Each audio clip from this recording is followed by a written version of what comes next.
Hi, Mark Sweeney here, owner and chief dentist at Austin Dental Spa in Austin, Texas.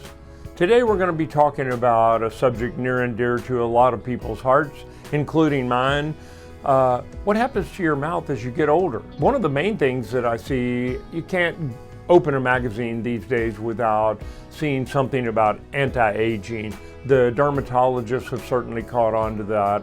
All the plastic surgeons in Austin and Dallas and Houston are booked months out because this whole generation of baby boomers from right after World War II all the way into the mid-50s, we're all in our 60s now. We're starting to show our age, but we don't want to look like our parents did when they were in their 60s. And so what happens specifically to the mouth? Now, after 40 years of being a dentist, I happen to have seen this personally with a lot of my own patients and with moi. What do you do about it? Well, let's talk about what the causes are first. The first thing that we notice, everybody's teeth get darker as we get older. None of our teeth in our 60s are the same color that they were when we were in our 20s, certainly not in our teens. Two things happen with that. First of all, the nerve inside your teeth shrink as we get older. The good news is our teeth become less sensitive. So I've got 60-year-old patients that have been patients of mine for the entire 40 years I've been a dentist.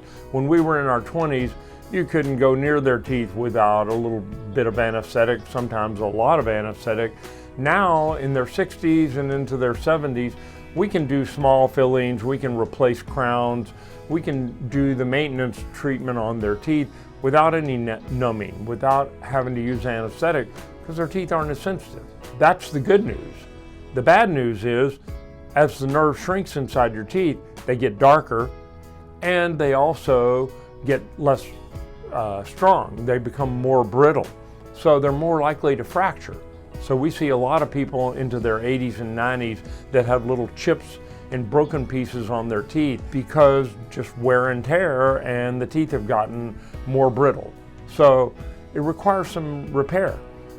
Also, the teeth tend to wear down. So over time, your nose and your chin are actually getting closer together. That causes these cheek muscles to sink in because they're taking up less vertical volume.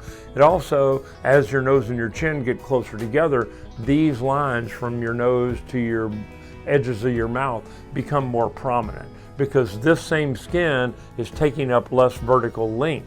Another obvious reason for that would be tooth loss. The statistics are still out there from the American Dental Association that the average American over the age of 50 has lost one or more teeth. Even here in Austin, Texas, fairly upscale city, we see people all the time over the age of 50 that are missing one or more teeth, usually back in the back, because people won't run around in public with a tooth missing up here in the front, at least not for very long. But back in the back where nobody can see and you can still function, especially if you've still got teeth on the other side, people will live the rest of their lives missing one or more teeth in the back. Well, obviously, if there's less teeth there, the bone starts to disappear, and as all that happens, the cheeks tend to sink in. Another one of God's little fun things to do with us, the skin gets less tense or taut as these muscles just slowly start to relax. And the skin, I notice on my hand, this skin doesn't snap back as quickly as it did when I was in my 20s. It kind of takes its time going back to its original position now. So all those things combine to make us look older in the face area.